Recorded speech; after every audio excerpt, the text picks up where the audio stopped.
আসসালামু আলাইকুম সুপ্রিয় অষ্টম শ্রেণীর শিক্ষার্থীরা, কেমন আছো তোমরা? আশা করি অনেক ভালো আছো। তো আজকের ভিডিওতে আমরা শিখতে চলেছি চতুর্ভাগ সম্পর্কে। চতুর্ভাগটা কি? আমরা যদি একটা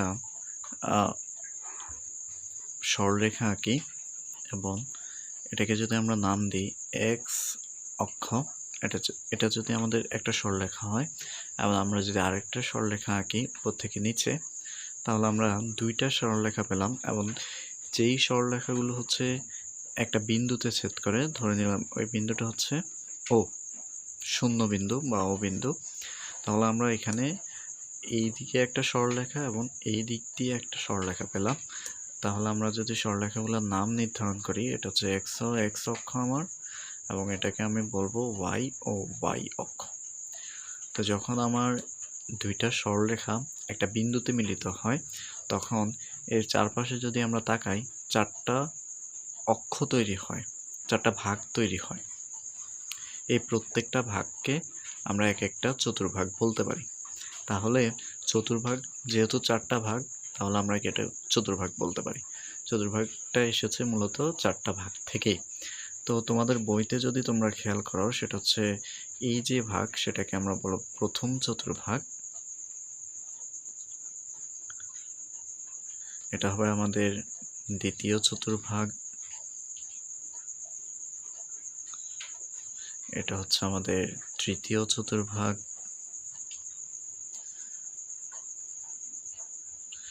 এটা হচ্ছে আমাদের চতুর্থ চতুর্ভাগ। তো আজকের ভিডিওতে আমরা শিখতে চলেছি এই যে প্রথম চতুর্ভাগ, দ্বিতীয় চতুর্ভাগ, তৃতীয় চতুর্ভাগ এবং চতুর্থ চতুর্ভাগের মধ্যে যদি আমরা কোনো বিন্দু স্থাপন করতে চাই, সেই বিন্দুর মানটা কি ধনাত্মক হবে নাকি ঋণাত্মক হবে। যদি দ্বিতীয় চতুর্ভাগে আমি কোনো বিন্দুর ভুজ এবং কোটির মানটা লিখতে চাই, স্থানাঙ্ক নির্ণয় করতে চাই, সেখানে কি আমাদের মানটা ধনাত্মক হবে নাকি ঋণাত্মক হবে। তো মূল বিষয়ে আসার আগে আমরা আমাদের যে সংখ্যা রেখার ধারণা সেটাকে কাজে লাগাবো। সেটা হচ্ছে, আমরা জানি সংখ্যা রেখার শূন্য বিন্দু থেকে যদি আমরা ডান দিকে যাই, তাহলে আমরা সেটার মান পাবো ধনাত্মক। অর্থাৎ আমি যদি ডান দিকে যাই, সেটার মানটা আমি পাবো ধনাত্মক। ঠিক একইভাবে আমি যদি সংখ্যা রেখার বাম দিকে যাই, তাহলে আমি তার মানটা পাবো ঋণাত্মক। অর্থাৎ বাম দিকে যে মান, সেগুলোর মানটা আমি ঋণাত্মক পাচ্ছি। এটা গেল আমার ভুজের, এটাকে এই যে এক্স ও এক্স অক্ষ, এটা হচ্ছে আমার ভুজের মান, অর্থাৎ ভুজের মানগুলো আমরা এই অক্ষের মধ্যে লিখব। ঠিক একইভাবে আমরা যদি এই অক্ষের দিকে কল্পনা করি, এটা হচ্ছে আমাদের ওয়াই এর মান, কোটির মান। তো ওয়াই অক্ষের ক্ষেত্রে একই রকম, আমরা যদি উপরের দিকে যাব, আমরা যখন উপরে যাব তখন আমরা কোটির মান পাবো ধনাত্মক। ঠিক একইভাবে আমরা যখন নিচের দিকে যাব, আমরা তখন কোটির মানটা পাবো ঋণাত্মক, অর্থাৎ -1, -2, -3। এখন যদি তোমরা খেয়াল করো, আমাদের এই যে এই অক্ষের দিকে যখন আমরা যাব, এই দিকে ডান দিকে অথবা উপর দিকে আমরা যখন যাব, তখন আমার ভুজের যেই মান, সেটি আমি কি পাচ্ছি? ধনাত্মক পাচ্ছি, অর্থাৎ প্লাস। এবং আমার যে কোটির মানটাও কিন্তু আমি ধনাত্মকই পাচ্ছি।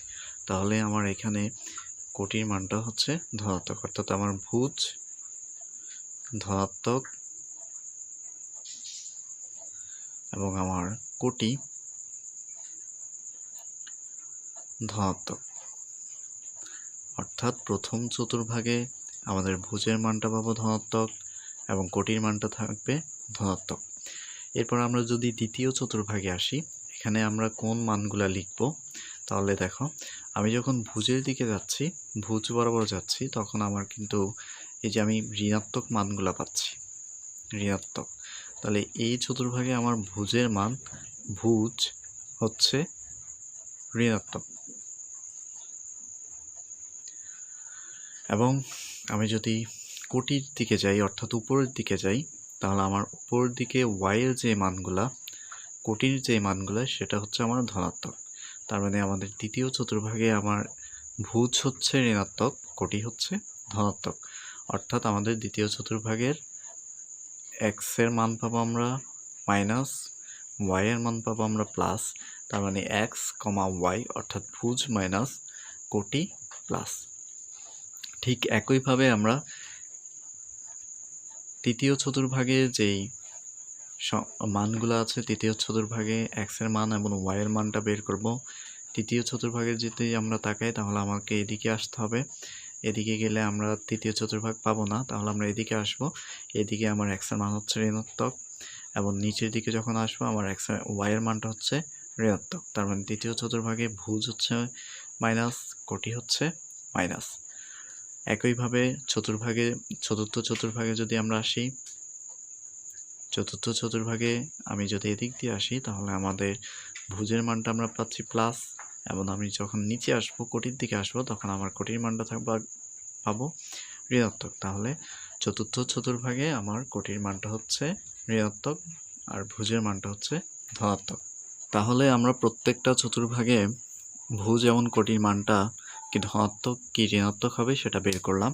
তো এই বিষয়টি কখন আমাদের কাজে লাগবে, যখন আমাকে একটা বিন্দু -6 এবং ওয়াই ধরো 2 দেওয়া থাকলো, এই বিন্দুর অবস্থান যদি আমরা স্থানাঙ্কে বের করতে যাই, আমাকে ভুজ বরাবর, অর্থাৎ যেহেতু আমার ভুজ -6 আছে তাহলে আমাদের ভুজের দিকে যাইতে হবে -6, অর্থাৎ আমার ভুজ হচ্ছে -6 এবং কোটি হচ্ছে -2 অর্থাৎ প্লাসে আছে।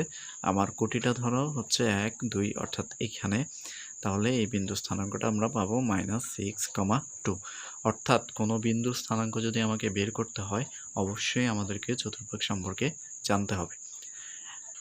তো এখন আসি আমাদের বইটায় 6.8-এ একটা চিত্র দেওয়া আছে। তো তোমাদের বইতে 6.8-এর মধ্যে যে চিত্রটি দেওয়া আছে সেখান থেকে আমরা জানলাম চতুর্ভাগের মানগুলা, চতুর্ভাগের কোন অক্ষের মান কোন ভাগের মান কি হয় সেটা আমরা জানলাম। এখন আমরা 6.3-এর যে ছকটি আছে সেটি পূরণ করব। তো প্রথম চতুর্ভাগে আমরা যখন শিখে আসছি যে প্রথম চতুর্ভাগে ভুজের মানটা হচ্ছে কি থাকে, প্লাস থাকে, এবং কোটির মানটাও কি থাকে, প্লাস থাকে। দ্বিতীয় চতুর্ভাগ অর্থাৎ এই চতুর্ভাগে আমরা পেয়েছি ভুজ যখন আমি এদিকে আসবো তখন মাইনাস মান পাবো, এবং কোটির দিকে যখন আমি যাব ওয়াইয়ের মানটা আমি ধনাত্মক পাবো, তাহলে কোটির মানটা হচ্ছে আমার প্লাস। তৃতীয় চতুর্ভাগে আমার ভুজের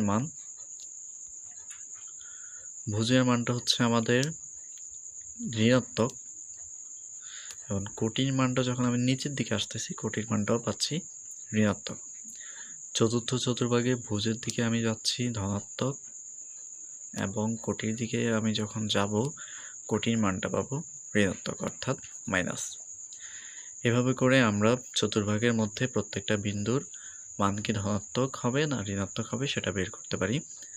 তো আশা করি ভিডিওটি তোমরা আজকের যে টপিক সেটি তোমরা বুঝতে পেরেছো এবং ভিডিওটি তোমাদের ভালো লেগেছে। যদি ভালো লেগে থাকে অবশ্যই আমাদের চ্যানেলটি সাবস্ক্রাইব করবে এবং লাইক কমেন্ট করতে ভুলবে না, এবং পরবর্তী ভিডিও দেখার জন্য তোমাদের আমন্ত্রণ রইল। ধন্যবাদ সবাইকে।